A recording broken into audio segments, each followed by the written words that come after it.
Greetings 4-Hers. Today we're going to be doing 3 Native American inspired recipes. My name is Winona Hare. I'm co-director of the 4-H Club. My name is Morgan Zelinki. I'm the Food Sovereignty Coordinator and I help coordinate 4-H. And I'm Crystal Frank, the Public Health Nutritionist over at the Catawba Service Unit.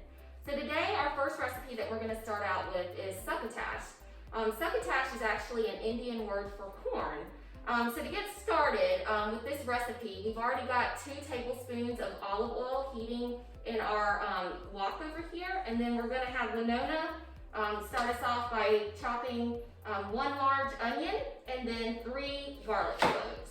And it's nice to know and understand that Native Americans adapted Catawbas as well. And there's nothing wrong with making your life simpler. So we're going to use a handy dandy chopper for onions so that we don't spend the whole day crying and chopping. Obviously you can chop by hand, but I kind of like 2 seconds and it's done. So using modern conveniences to work for us works for me. Very simple to do, don't be intimidated by it. You can cheat and get the jar of the garlic paste if you want, but it's not, required. You get the little papery skin off by just squeezing it and moving it around. And then you're going to pry off a section as soon as I can get. You get 1 little pod, and that's what you're going to use. And I believe, we're doing 3 pods. We're doing 3. And one thing about the succotash recipe, the Catawba word for corn is coos. So, the main ingredient in succotash is, guess what? Coos, corn. She's done chopping the garlic cloves and the onion. We're going to add that into our wok with the heated oil, and we're going to stir that until these onions become translucent. So it'll take a few moments for that, and while that, you begin to hear the sizzle.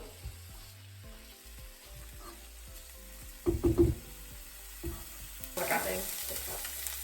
Okay, we're adding 1 cup of the chopped tri-colored bell pepper. And I like to get every little speck out. And stirring that together. The onion takes longer to cook, that's why you put it in. And the garlic doesn't take so long, but you put it in with the onion so you can get a really good flavor. All right, so our next step is we're going to add our tomatoes. Tomatoes are a great source of potassium and vitamin C, so these are a great addition to this recipe as well. Our main ingredient, which, hope you remember the Catawba name, coos for corn. I think 1's good. I'll give it a little bit more. And corn's a great source of fiber to include in the recipe as well, so this is healthy for our digestive tract. And we're also going to add in some lima beans. You can use canned corn and lima beans, however, most of the time they're a little softer, so you may not want to use that. If you do use the can, I would suggest that you either get no salt, low sodium, or just put water and wash them and strain them. That's a good quick way to get the salt out of your canned goods, which makes the recipe a lot healthier. And Spring onion, if you'd like to add in spring onion. But you just grab the stems at a time. They're little tiny leaves, so you just pull them backwards. Some recipes, they just chop the whole thing in there, and that's fine too. Again, everything you're using is edible, so it's not, whichever way you serve it is fine.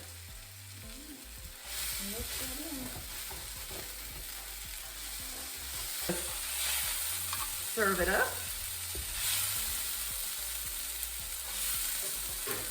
This can be used as a side dish, with whatever meat you want. Or it can be used as your main dish if you're a vegetarian, because there's certainly nothing in here that would be a problem.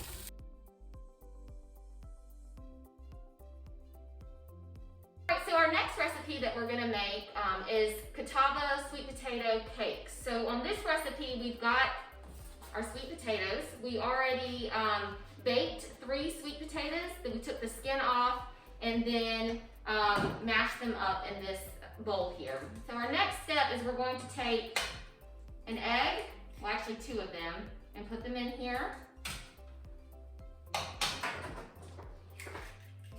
And then I'm gonna let Winona do the next step while I wash my hands. Okay, we're gonna stir these in really good. Just go ahead just a little bit, and then we're gonna add unbleached flour. And that's probably something you don't have in the pantry, but it's very easy to find in the grocery stores. And just half a cup. Yes. And when you're cracking the egg, one thing to remember, we did it in cooking class, for those of you in the 4-H that were in cooking class. You really want to make sure that you crack it in a separate bowl. And the reason being is if you get a bad egg, then you've ruined your whole recipe. So if you crack it in a separate bowl and it looks good, throw it in your recipe.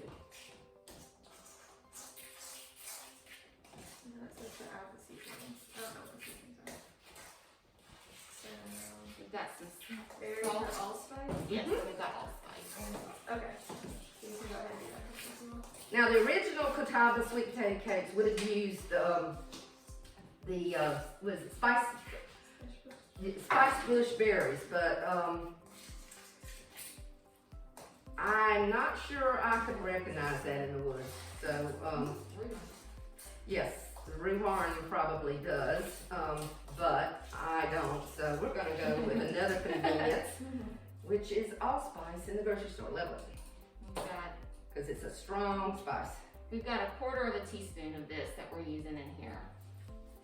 And you probably see this a lot at Thanksgiving, where pumpkin pies and different things like that are made. It has that distinctly nice smell, and it adds a lot of flavor to your recipes. Yeah. Any other? I'm doing some salt. Go easy on the salt. Some people like salt on their sweet potatoes when they're getting it out of the oven. I don't. I like the name sweet potatoes, so I'm into it tasting sweet. So this calls for a teaspoon of salt. We're adding a little bit less than that just to be on the conservative side there. And some people put pepper. Again, I don't. I like to stick to the name, sweet potato. All right, that's what it should look like, just like any bread batter. And you get it all mixed up, and we're gonna go over to the griddle. And when you can use your vegetable oil on the griddle, or you can spray it with Pam. Sweet potatoes were a big staple in the Catawba diet. They're can be saved for a long period of time. All right, I'm not the one in my household that flips pancakes. If you are, go for it. But you want to wait till one side gets pretty done. And if you're getting trouble with your spatula, wipe it off and start anew. Would you like to try one? Sure.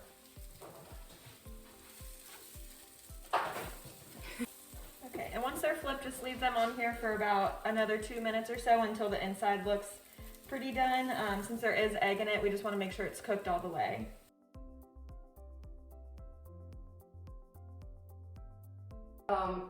Talk about a sunflower soup that I've had going for some time here. About an hour ago, you take a cup of shelled sunflower seeds and put them in a pan with 6 cups of chicken stock. And the nice thing about that is you just chop up a little bit of your 3 green onions, about a third of the green part of the onion, as well as the white part, and put them in the pan and let it go for an hour. It's a very slow simmer. Now we're going to finish out the soup, but I'm going to let Morgan and Crystal tell some interesting facts about sunflower soup while I wash off one of the main ingredients, which is dill. Okay, so we have some information about our sunflower seed soup to share with you guys today. So sunflower seeds predate the famous Three Sisters. So you guys know what that is. That's our corn, our beans, and squash. So these were a staple in the cooking of Native Americans, Indian gardeners, who cultivated many varieties of sunflower. Valued them both as a food, because these guys are a great source of protein, the sunflower seeds that is, and because of their beauty. So sunflowers, we know, are very beautiful plants, very beautiful flowers. Okay, it's hard to get all the dill off. So if you got very tender stalks, that's okay to put that in there. You would drive yourself nuts trying to take every little piece. Plus, when your hands are wet, they stick to you.